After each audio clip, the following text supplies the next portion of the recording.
tó mo kí yo ìyá mi bàbá mi níbikíbi tẹ́ ti láǹfààní àti máa gbọ́ wa wípé etí tẹ́ fi ń gbọ́ wa kò ní di bákan náà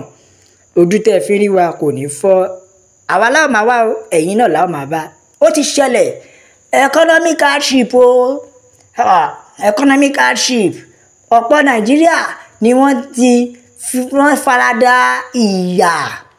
tó lè jẹ́ pé ìyà bá wọn ní ara mu pẹ̀lú bó ṣe farada ìyà yìí àwọn olórí mọ̀ wọ́n ní àwọn olórí mọ̀ o ta ló sọ̀rọ̀ yìí di mímọ̀ journalist ni o journalist kan tí orúkọ rẹ̀ ń jẹ́ Rufai Oseni ni ó sọ di mímọ̀ ó ní àwọn ará ìlú Nàìjíríà ìyà ti bá wọn lára mu naturally ó ní ìyà bá wọn lára mu débi wípé ó mọ̀ pé àwọn ìjọba gan mọ ìyà tí àwọn ará ìlú yìí ń pass through ṣùgbọ́n wọn ò ṣe kí ni wọn ò sọ̀rọ̀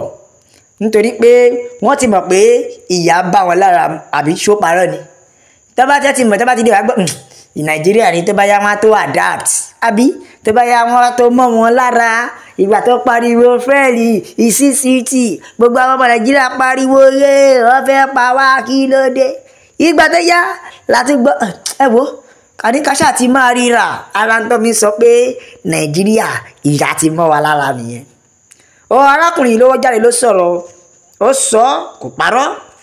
ó ní Nàìjíríà Oseni sọ̀rọ̀ ó ní Nàìjíríà mentally they are not mentally free and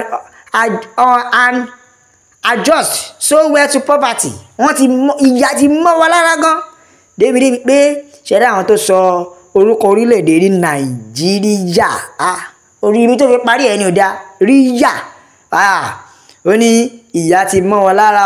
nítorí pé bó ṣe wà yìí ó ní wọn ò tiẹ̀ kí ẹ̀ tó bá ti pariwo ọjọ́ mélòó kan wọn á tún dákẹ́ ó mà ṣe o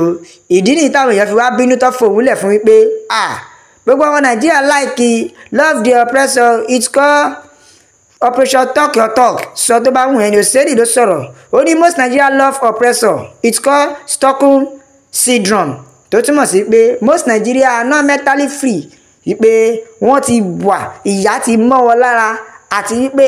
àwọn adarí wọn mọ̀ sí and those that speak for them aren't appreciated àwọn tó tún gbẹnu wọn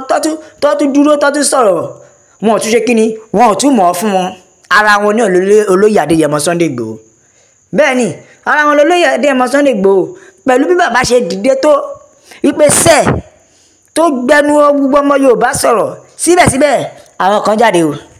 kò sí ní tẹ́lómi ò sọ́tán ẹlòmí ní níbo àpò ara ẹ̀ ló ń du position ni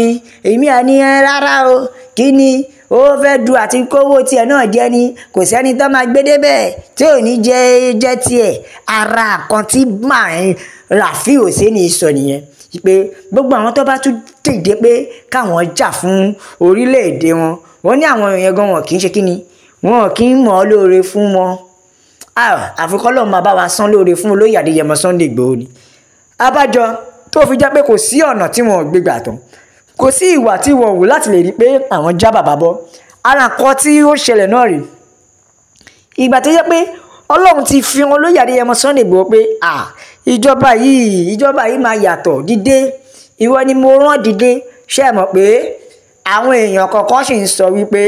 irọ́ ó fẹ́ bá kó nǹkan jẹ ni irọ́ ó wá jalè ni ṣùgbọ́n Ọlọ́run tó ń wà pẹ̀lú èèyàn tiẹ̀ kò sọ́nà tó gbé gbà láti lè rí pé àwọn pa láti 2021 ni ṣé gbà tí wọ́n mú wọn ní Kútọ́nù ni síbẹ̀ Ọlọ́run sì tún gbé wọn borí ẹ wo anybody ẹni ń bínú ó ní ẹnikẹ́ni tó bá tún dìbò fún ẹgbẹ́ òṣèlú APC ní 2027 orí yóò kú ni o nítorí pé ìyà yìí pọ̀ oníyà yìí pọ̀ o àwọn tí gbọ́dọ̀ dìbò fún wọn mọ́ ṣé ẹ mọ̀ pé statistics wọ́n fi style kí ni wọ́n fi ebi ń pa àwọn ará ìlú ebi ń pa àwọn ará ìlú àtọ̀ débi pé dìrú èbí àwọn èèyàn ṣe ń pokùnso ń sìn frustration ti fẹ́ pa anybody dìrú èbí àwọn èèyàn ṣe ń pokùnso frustration ti pa anybody àìmọye ọmọ tó ti drop out of school in primary school secondary school most of them àìmọye ọmọ tó ti drop out malnutrition bẹ́ẹ̀ lọ how do you think Nigeria we adjust to all these things àìmọye wọn tó lè jẹ́ wípé síbẹ̀ ọmọ ẹlòmíì ìyá ò rí owó rán nílé mọ́ wọ́n ti gbé gbàbòmíì fún bí kò lọ kọ́ṣẹ́ tó bá tún kọ́ṣẹ́ òun tán kò tún sówó tó fẹ́ fi ra níṣẹ́ abẹ́ẹ̀rí kí ló tún kù mọ́ lórílẹ̀‐èdè nàìjíríà ṣé ibi tàbí parí pé ẹ jẹ́ kó ní kálukú lọ lọ́tọ̀ọ̀tọ̀ ẹ jẹ́ ká pín is not the enemy yóò defend the APC ó ń blast àwọn ọ̀dẹ́ ọmọ nàìjíríà tó ń pariwo APC náà ni he is totally right yes so he is totally right kò parọ́ you are always talking without action lead the protest coming up October 1st bẹ́ẹ̀ ni ṣe tí gbogbo ayé bá ń dìde àti gbogbo ayé bá ń dìde tá à ń pariwo fún òmìnira àwọn èèyàn gan lè mọ̀ pé yes àwọn ará ìlú ń kígbe tó wọ́n á mọ̀ pé àwọn ará ìlú kígbe tó ṣùgbọ́n gbà tí ẹ pé oníkálukú èyí tó bá tún dìde gan wọn ò tún ní appreciate wọn èyí tó bá tún dìde tó tún ní ànsẹ́ òun máa fẹ̀mí òun òun máa ṣe pé àtún ní appreciate ẹ wo àfikọ́ lọ́n bá wa sọ fún olóyè Adéyẹmọ Sunday Igboho nítorí iṣẹ́ ni bàbá ń ṣe ẹnìkan ló jáde tó sọ̀rọ̀ bí ó ní Rafiu òun ti mọ̀ pé nígbà tí o ti violated the traffic law by playing tó ti violate bí tó gbà tó ti gba bí a ti lè tí wọ́n ti charge ẹ tó dẹ̀ ti mú ẹ ìgbà yẹn làwọn ti mọ̀ pé kò like ẹgbẹ́ APC ẹjọ́ kí ló wà ní ẹgbẹ́ APC ṣẹ́rí gbogbo rògbòdìyàn gbogbo màdàrú tí ó ń ṣẹlẹ̀ lórílẹ̀‐èdè yálà nínú ẹ̀sìn ni o yálà nínú ẹ̀yà ni o ìlú ni o agbára àwọn adarí ni yes o ẹ̀yìnkọ́ ló bẹ̀rẹ̀ ó ní where were you during the protest with your reaction wọ́n bẹ̀rẹ̀ pé kí ló dé tó fi jáde nígbà protest náà nítorí pé gbogbo àwọn ọmọ nàìjíríà ti bínú tán aláṣemọ́ ẹ pín orílẹ̀-èdè ẹ jẹ́ kó ní kálukú lọ lọ́tọ̀ọ̀tọ̀ ẹ pín orílẹ̀-èdè bẹ́ẹ̀ ni ẹ jẹ́ kó ní kálukú lọ lọ́tọ̀ọ̀tọ̀ ẹ wo ẹ̀yin ìyá mi ẹ̀yin bàbá mi níbikíbi tẹ́ ẹ bá láǹfààní àti wà ẹ bá mi ṣí ẹ jẹ́ kó lọ viral ẹ jẹ́ kó yà àwọn èèyàn pé Yorùbá nation la fẹ́ òmìnira ilẹ̀ Yorùbá òun ló ṣe kókó ẹ bá mi like ẹ comment ẹ tẹ̀ sójú ẹ jẹ́ yà àwọn èèyàn pé Yorùbá nation ni o no retreat no surrender ẹ jẹ́ ká àwọn àtẹ̀jíṣẹ́ ká gbọ́ táwọn èèyàn ń para sọ. arákùnrin kan ló gbé débi báyìí ó ní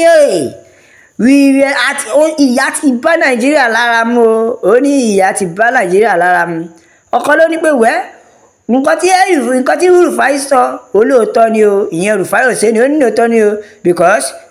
láǹfààní láti ṣe kíni láti yí ẹnu padà nǹkan bá ń gbé fún wa náà là ń ṣe